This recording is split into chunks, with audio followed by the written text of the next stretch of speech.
अन्नदाता,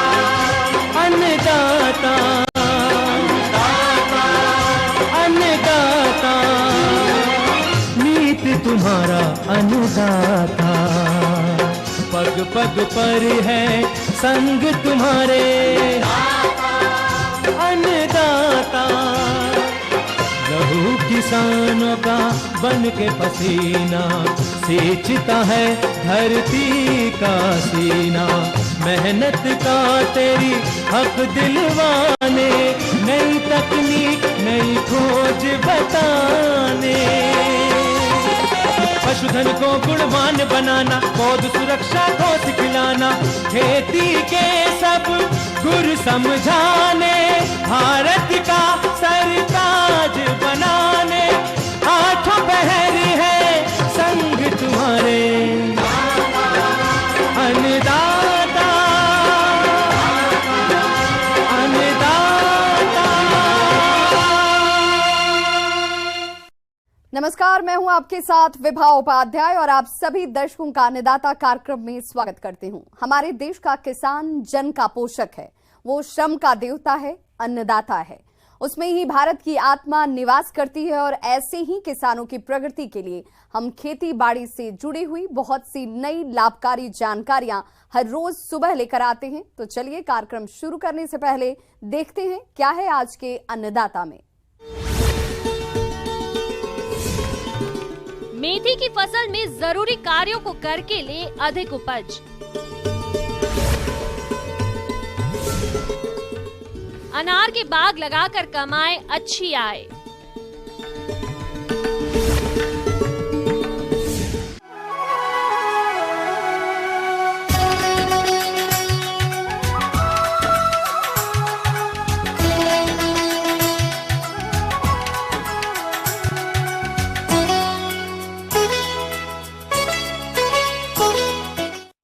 अपने राज्य में मेथी की फसल बहुत से किसानों ने लगा रखी है और इस फसल से अधिक पैदावार के लिए जरूरी है कि आप मेथी की फसल के लिए जाने वाले कार्यों को समय पर करें। तो मेथी की फसल में कौन कौन से कार्यों को करें, इस बारे में जानकारी दे रहे हैं कृषि विज्ञान केंद्र टाकरडा के शस्य वैज्ञानिक डॉक्टर BL यादव।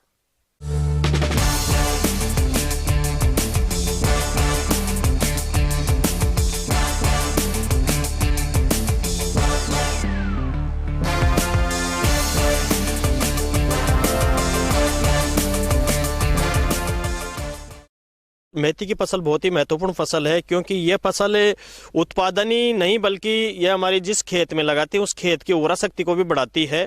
तो मुख्य रूप से हमें मेथी की बात करें तो मेथी में एक तो सबसे पहले इस टाइम पे हमारे को लगातार जैसे हम खरपतवार का प्रबंधन करते हैं शुरू से, तो उस टाइम के बाद में छोटी फसल होने के बाद इतना ज़्यादा फॉलिएज नहीं बनने के कारण इसमें खरपतवार उगते रहते हैं। तो रबी की जितनी भी खरपतवार है तो हम मैन्युअली जितने भी जो खरपतवार है उसको समय समय पे निकालते रहे मेथी की फसल में। यदि खरपतवार ज़्यादा उसमें हो जाएंगे तो मेथी की जो बढ़वार है या उसमें फलियां लग रही है उस पर भी विपरीत प्रभाव पड़ता है। और यदि खरपतवार उस लगातार, क्योंकि फसल लगातार जैसे ही नमी मिलेंगे तो खरपतवार तो उगते रहते हैं, तो ये जब हम फसल की कटाई करेंगे तो उनको सेपरेट करना बहुत ही मुश्किल हो जाता है। और साथ में करते हैं तो उसमें जो मेथी का दाना है उसके साथ में ही उसके बीज आ जाते हैं और उसके साथ में उसकी जो गुणवत्ता है, जो मेथी का दाना हमको प्राप्त होता है गुणवत्ता है, उसमें काफ़ी सारी हमारे को साफ सफाई करने में या उसको बाजार में जब हम बेचते हैं तो उसको उतने अच्छे भाव नहीं मिलते हैं। तो इस प्रकार से उसको सही तरीके से हम पहले से मैनेज करके चले खरपतवार का जो प्रबंधन, तो लगातार जैसे भी खरपतवार दिखे उसमें तो उसको निकालते रहना चाहिए और साथ में जिससे उत्पादन भी बढ़े और गुणवत्ता में भी सुधार हो। दूसरा, इसके साथ में सबसे मुख्य बात आती है सिंचाई की। मेथी में बहुत ज़्यादा पानी की आवश्यकता नहीं होती है। मेथी में आवश्यकता के अनुसार सिंचाई का प्रबंधन करे और लाइट सिंचाई करे। जैसे थोड़ा थोड़ा तापमान में वृद्धि होती है तो उस टाइम में मेथी में फलियों में दाना बढ़ना स्टार्ट हो जाता है, तो उस टाइम में हम लोग सिंचाई का विशेष ध्यान रखें। जब दाना भर रहा है या दाना बन रहा है उस टाइम में यदि हम सिंचाई नहीं करेंगे, क्योंकि फूल आने की अवस्था में तो इतनी ज़्यादा जरूरत नहीं होती है, लेकिन दाना बन रहा है उस टाइम में हम लगातार इसमें सिंचाई का ध्यान रखेंगे और उस टाइम में सिंचाई देंगे तो निश्चित रूप से हमारे को मोटा अच्छी गुणवत्ता का दाना प्राप्त होगा, उसकी बढ़वार अच्छी होगी जिससे उपज और गुणवत्ता अच्छी प्राप्त होगी हमारे किसान भाइयों को। और साथ में ही जैसे तापमान बढ़ता है तो ये भी मेथी में भी समस्या आती है कि इसमें एफिड का बहुत ज़्यादा समस्या आ जाता है। यहाँ लेट बुआई की गई है, समय से अर्ली बुआई में थोड़ी ये समस्या कम आती है, लेकिन लेट बुआई की गई मेथी में ये समस्या बहुत ज़्यादा आती है। और यदि एफिड का प्रबंधन नहीं किया गया तो इसकी उपज पे बहुत ही विपरीत प्रभाव पड़ता है और उपज बहुत कम हो जाती है, दाना छोटा रह जाता है। तो एफिड जैसे ही टेम्परेचर बढ़े, एफिड का प्रकोप हो, तो हमारे किसान भाइयों को एफिड के प्रबंधन की जो उपाय है वो अपनाना चाहिए, क्योंकि समय पे यदि हम उपाय अपनाते हैं तो उत्पादन में कोई हानि नहीं होगी। किसान भाइयों, मेथी की फसल में जिस कीट का प्रकोप सबसे ज्यादा देखने को आता है वो है माहू कीट। यह कीट फसल का रस चूस कर काफी नुकसान पहुंचाता है। इसलिए इस कीट की रोकथाम के लिए आप फसल में पीले चिपचिपे प्रपंच 8 से 10 प्रति हेक्टेयर प्रयोग करें, जिससे कीट प्रपंच की ओर आकर्षित होंगे और इससे चिपक कर मर जाएंगे। यदि इस कीट का प्रकोप फसल में देखने में आ रहा है तो आप इनके नियंत्रण के लिए नीम तेल 5 मिलीलीटर प्रति लीटर पानी में घोलकर छिड़काव कर दें, जिससे कि आप इस कीट पर नियंत्रण पा लेंगे। इसके अलावा भी यदि इस कीट का प्रकोप फसल में काफी देखने में आ रहा है तो फिर आप इसका रसायन विधि से नियंत्रण करें। तो उस टाइम में हमारी खड़ी फसल में यदि एफिड आता है तो हमारे को जो कीटनाशक है इमिडाक्लोरोपिड 17.8 SL उसकी 0.3 ml से 0.4 ml तक वो एफिड की कितनी ज़्यादा अधिकता है उसके हिसाब से उस दवा को प्रति लीटर पानी में मिला के घोल बना के हम शाम के समय या दोपहर बाद के समय उसमें स्प्रे करेंगे तो निश्चित रूप से इस प्रकार की जो समस्या आती है एफिड की या माहू की, उस समस्या से निजात पाया जा सकता है, उस समस्या को कम किया जा सकता है, जिसपे उसके उत्पादन पे और गुणवत्ता पे विपरीत प्रभाव नहीं पड़े, जिससे कि हमारे को अच्छा उत्पादन और अच्छा जो है आर्थिक लाभ हमारे किसान भाइयों को प्राप्त हो सके। किसान भाइयों, मेथी की फसल में पाउडरी मिल्ड्यू, जिसे चूड़िल आसिता रोग के नाम से भी जाना जाता है, ये काफी देखने में आता है। इस रोग के कारण पौधों की पत्तियों पर सफेद पाउडर जैसा दिखाई देता है, जिस कारण पौधे की प्रकाश संश्लेषण की प्रक्रिया बाधित होती है। परिणाम स्वरूप पौधों की पैदावार रुक जाती है। तो इस तरह के नुकसान से बचने के लिए आप घुलनशील गंधक 3 ग्राम प्रति लीटर पानी में घोलकर छिड़काव कर दें, जिससे आप इस रोग पर आसानी से नियंत्रण पा लेंगे। तो इस प्रकार से मेथी की फसल के इस प्रकार से हम सस्य प्रबंधन करेंगे तो निश्चित रूप से हमें जो खड़ी फसल में जो प्रबंधन है उस प्रबंधन को इस प्रकार से हम करके अच्छा उत्पादन और उसकी जो है गुणवत्ता प्राप्त कर सकते हैं और लागत को कम किया जा सकता है। तो हमारे को अच्छा दाना और अच्छा जो है चारा प्राप्त होगा। धन्यवाद। किसान भाइयों, अब लेते हैं एक छोटा सा ब्रेक।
ब्रेक के बाद आप सभी दर्शकों का अन्नदाता में स्वागत है।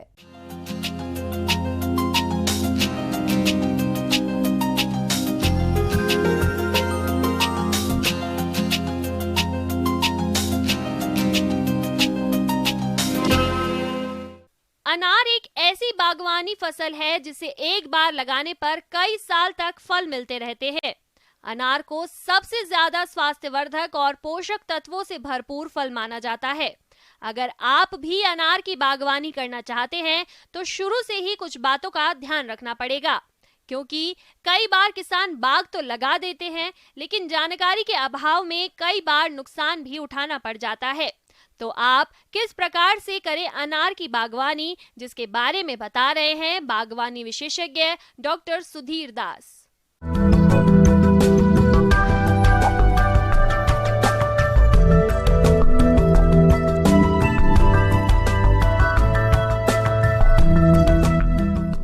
किसान भाई, आप जानते हैं कि अनार जो हमारे देश ही नहीं पूरे विश्व में अनार को काफ़ी पसंद करता, और ये पसंद इसलिए ही नहीं कि वो देखने में सुंदर है, इसमें कई पोषक तत्व पाए जाते हैं। इसमें फाइबर और विटामिन के, सी, बी, आयरन, पोटासियम, जिंक के अलावा आप जानते हैं कि मेगा 6 फैटी एसिड जैसे पोषक तत्व पाए जाते हैं, और ये इसीलिए ये शरीर के लिए काफ़ी फायदेमंद होती है, उपयोगी होती है। इसीलिए इस अनार का आप किसान भाई देखते होंगे या हमारे मार्केट में भी देखते होंगे कि सालों भर इसका डिमांड रहता है। अनार का पौधा 3-4 साल में पेड़ बनकर फल देने लगता है और एक पेड़ करीब 25 वर्ष तक फल देता है। परंपरागत तरीके से अनार के पौधों की रोपाई करने पर 1 हेक्टेयर में लगभग 400 पौधे ही लग पाते हैं, जबकि नए अनुसंधान के अनुसार 3 गुना 3 मीटर की दूरी पर अनार के पौधों की रोपाई की जाए तो 1 हेक्टेयर में 1100 पौधे लगने से पैदावार 2 से 3 गुना तक बढ़ जाएगी।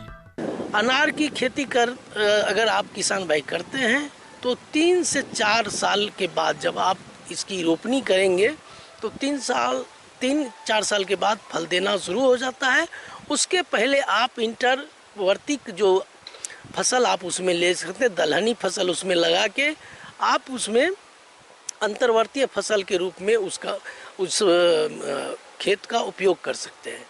अनार की खेती के लिए खास करके किसान भाई अनार की खेती अगर करते हैं तो 3-4 साल में तो आपको आएगा ही, और एक अनार के पौधे में कम से कम 50 से 60 फल लगेंगे, और प्रति हेक्टेयर के हिसाब से कहिए तो 150 से लगभग 150 कुंटल के आसपास फल मिलते हैं प्रति हेक्टेयर के हिसाब से। और ये अनार का जो खेती होता है, और जैसे कि नया बगीचा अगर लगाते हैं तो 2 समय में इसको भी आप लगा सकते हैं। एक अगस्त सितंबर मौसम में लगा सकते हैं, और दूसरा फरवरी मार्च में जब टेम्परेचर बढ़ने लगता है जाड़ा के बाद, विंटर के बाद, तो उस समय भी आपकी इसका रोपनी कर सकते हैं। अनार जो है उपोष्ण जलवायु का पौधा है, इसीलिए इसमें ध्यान देने की ज़रूरत है, और इसके कुछ प्रभेद जो है काफ़ी कॉमन है और लगभग जो है विपरीत परिस्थिति में वो सरवाइव कर जाता है। जैसे गणेश प्रभेद है, कई जगह पर इसका परफॉर्मेंस खासकर बढ़िया होता है। इसके अलावे कई प्रभेद है, गणेश के अलावे ज्योति है, मृदुला है, ये सब प्रभेद भी काफ़ी बढ़िया है।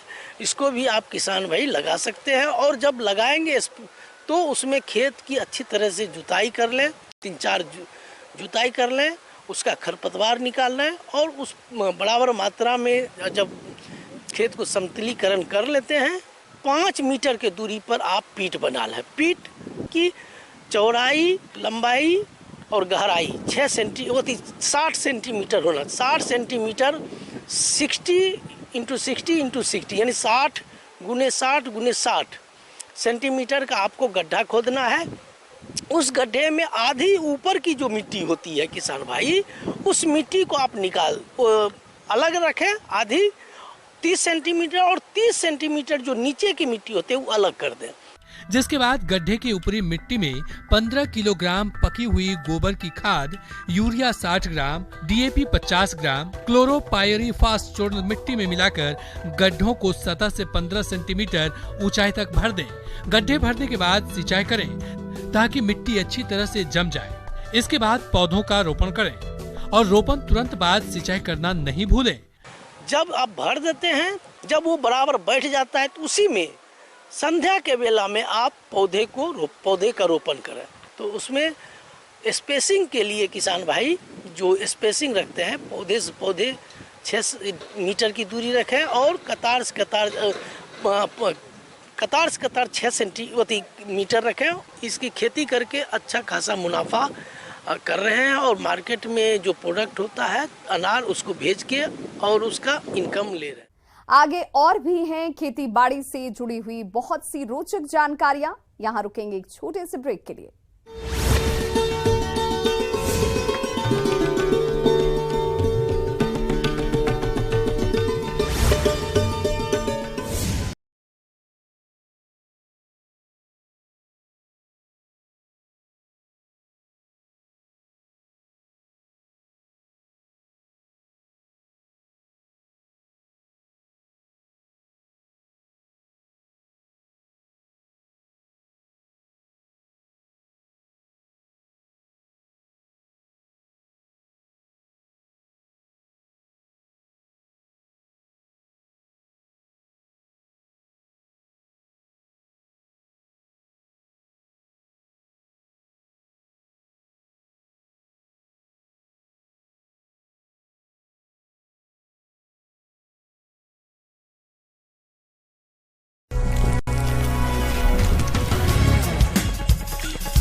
ब्रेक के बाद एक बार फिर से आप सभी दर्शकों का अन्नदाता कार्यक्रम में स्वागत है। देश में मधुमक्खी पालन बड़ी तेजी से किसान अपना रहे हैं, क्योंकि इस व्यवसाय में थोड़ी सी मेहनत करने पर किसानों को अच्छा लाभ मिल जाता है।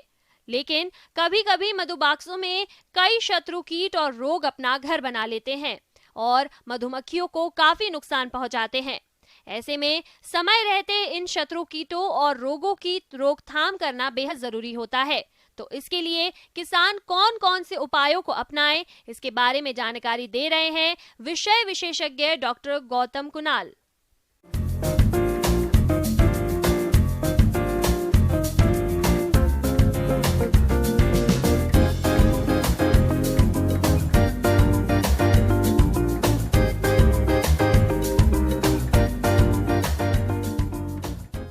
कृषक बंधुओं, यह मौसम में बहुत ज़्यादा पराग और परागकण जो मधुमक्खी के लिए अति आवश्यक है वो वातावरण में प्रचुर मात्रा में मिलती है। और साथ ही साथ इस ठंड की वजह से मधुमक्खियों को थोड़ा दिक्कत भी होता है। इसके लिए हमें क्या करना है कि मधुमक्खी के छत्ते को इस तरह से उसका रख रखाव करे, जो मधुमक्खी का जो फ्रेम है उसके चारों कॉर्नर पर हम लोग लगा देते हैं, जिससे मधुमक्खी के बक्से का अंदर का तापमान बना रहता है और मधुमक्खियां ठंड से बची रहती है।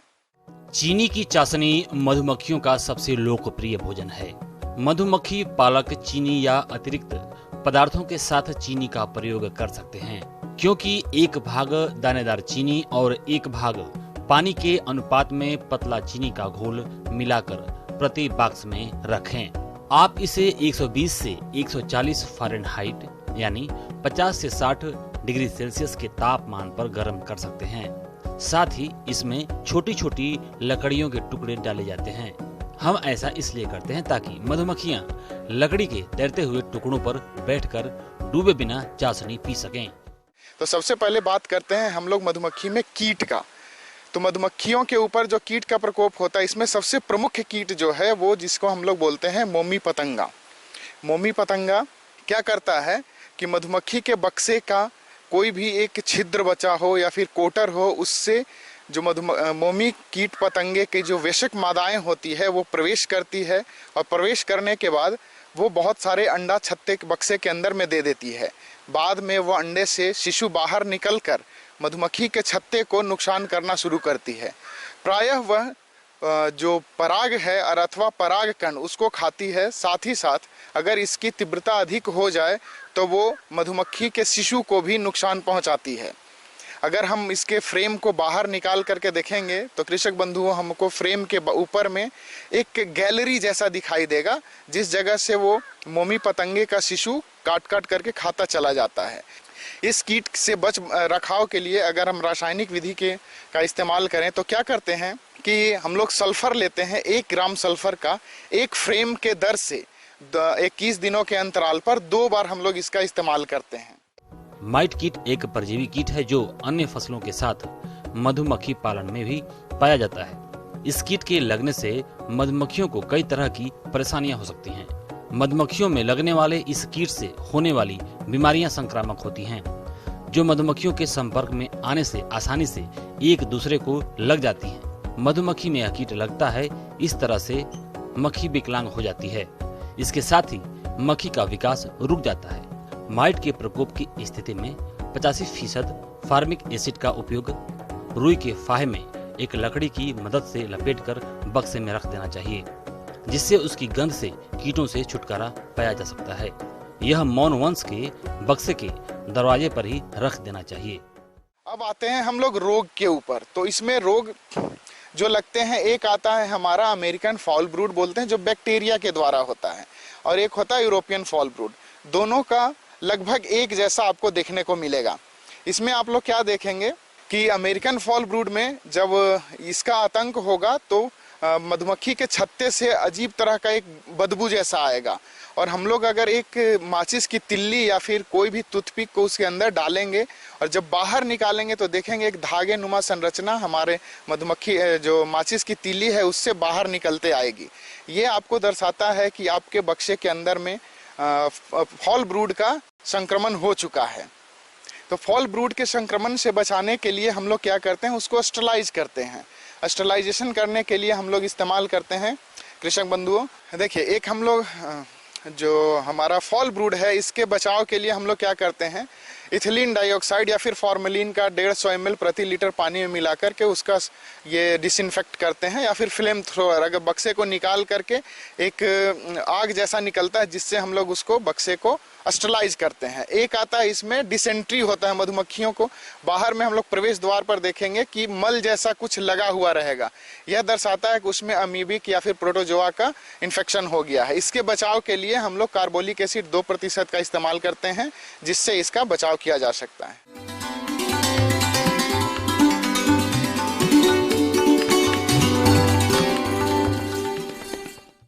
आइए जानते हैं अन्नदाता निःशुल्क फोन के माध्यम से पूछे गए समस्याओं का समाधान।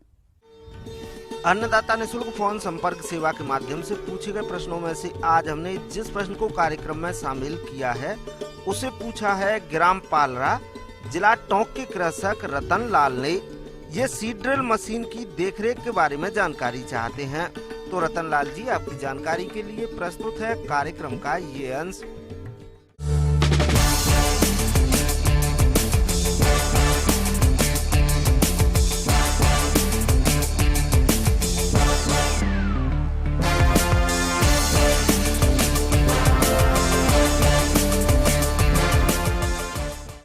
आज मैं किसान भाइयों को सीड ड्रिल, जो बीज बोने वाली मशीन, उसके रख रखाव के बारे में बताने जा रहा हूँ। हम लोग को मशीन की अच्छी देखरेख करनी जरूरी है ताकि हम लोग उस मशीन को अगले सीजन में यूज कर सकें, उसका उपयोग कर सकें। खेतीबाड़ी और बागवानी में कृषि यंत्रों की महत्ता दिन प्रतिदिन बढ़ती जा रही है। आज खेती किसानी के कामों से संबंधित कई प्रकार के कृषि यंत्र व मशीनें आ चुकी हैं, जिनसे कम समय और कम श्रम में अधिक कार्य किया जा सकता है। सबसे पहले किसान भाइयों की जो बीज बोने वाली मशीन है, सीड ड्रिल है, उसको रखने जब हम लोग शुरू करते हैं रखने के लिए, तो हमें सबसे पहले उसमें जो उसके खाद वाले बक्से होते हैं उसको अच्छे से पानी से साफ कर लिया जाता है ताकि उसमें कहीं खाद ना रह जाए। और खाद उसको साफ करने के बाद हम उसके रोलर जो होते हैं उससे चेक करते हैं कि उसमें कोई भी खाद या बीज ना रह जाए। अगर उसमें खाद या बीज रह जाती है तो क्या होता है कि उसमें जंक लग जाते हैं और वो जाम हो जाती है, इसके कारण वो आप अगले सीजन में आप उसका यूज़ नहीं कर पाते हैं। आप इसमें जो हमारा होपर और जो चेन होते हैं उससे अच्छे से चेक कर लें कि वो सब एक अपने जगह पे हैं कि नहीं। जो उसके डेप्थ की होती है उससे अच्छे चेक कर लें कि वो अपने जगह पे है कि नहीं। मशीन को जब भी हम लोग पूरे साफ़ करते हैं एक पूरी तरह चेक कर लें कि उसमें कहीं भी मिट्टी न लगी रहे। और उसे रखने के लिए सबसे अच्छे जगह होते हैं जो हम लोग रखते हैं, कि शेड में रखते हैं, और जहाँ पे रखते हैं मशीन को उसके नीचे में हम लकड़ी या कुछ लगा के रखते हैं जिससे मिट्टी से उसकी कोई कांटेक्ट ना हो। जिससे क्या होता है अगर मिट्टी के संपर्क में अगर वो मशीन के कोई भी पार्ट आते हैं तो क्या होता है उसमें जंग लग जाती है। इसलिए हम लोग रखने से पहले नीचे में कोई लकड़ी का डाल देते हैं जिससे मिट्टी के संपर्क में ना आए। कृषि से जुड़ी हुई कोई भी मशीन हो, वे अधिकतर मेटल से ही बनी होती है और हम सभी जानते हैं कि नमी होने पर इसमें जंग तेजी से लगता है। ऐसे में इसका रख रखाव ठीक से नहीं किया जाएगा तो ये मशीनें ज्यादा दिनों तक आपका साथ नहीं दे पाएंगी। उसका जैसे कि हम लोग जानते हैं कि जैसे जो हमारे ट्रैक्टर के जो खराब ऑयल होते हैं, तेल होते हैं, मोबिल, हमें रखने से पहले पूरे मशीन को अच्छे से मोबिल से उसको पेंट कर देना चाहिए ताकि उसमें जंग न लगे। और उससे क्या होता है कि आपको कहीं भी जंग नहीं लगते हैं और जब आप अगले सीजन में जब मशीन को आप निकालते हैं तो वो सही रहती है। उससे धो देने के बाद उसमें कोई भी दिक्कतें नहीं आती हैं। तो खाद के अगर थोड़ा सा भी अंश रह जाते हैं तो वो हमारे हॉपर को जाम कर देती है, जिससे कि आप अगले सीजन में जब आप उसको यूज़ करने जाएंगे तो वो अच्छे से कार्य नहीं करती है और उसमें किसान भाइयों को बहुत मेहनत करना पड़ता है। जैसे कि जैसे सीड ड्रिल हम रखते हैं तो उसे हमेशा शेड में ही रखें। और उसे रखने से पहले सारे जितने भी नट बोल्ट हैं अच्छे से टाइट कर लें, उसमें सारे में ग्रीसिंग कर लें। और शेड में जब भी रखें तो मतलब ग्रीसिंग जो नट बोल्ट होते हैं उसे हमेशा चेक करते रहें कि वो हमेशा ढीला ना पड़ जाए। और जहाँ भी मशीन रखते हैं उसे रेगुलर आप चेक करते रहें ताकि धूल उस पर ना पड़े।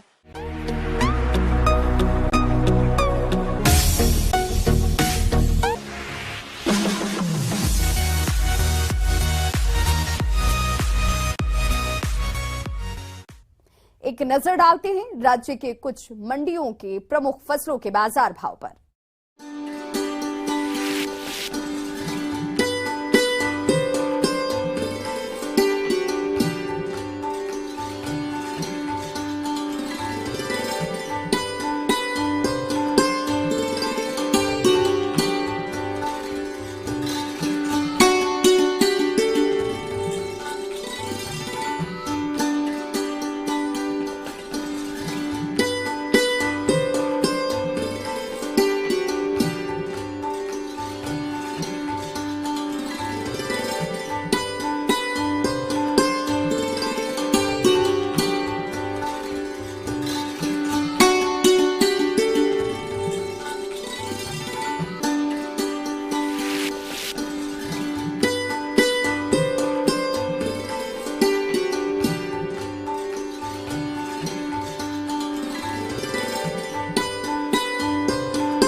किसान भाइयों, कृषि संबंधित समस्या और सुझावों के लिए आप हमें इस पते पर संपर्क कर सकते हैं। प्रोड्यूसर अन्नदाता, news 18 Rajasthan, Ramoji film city, Hyderabad 50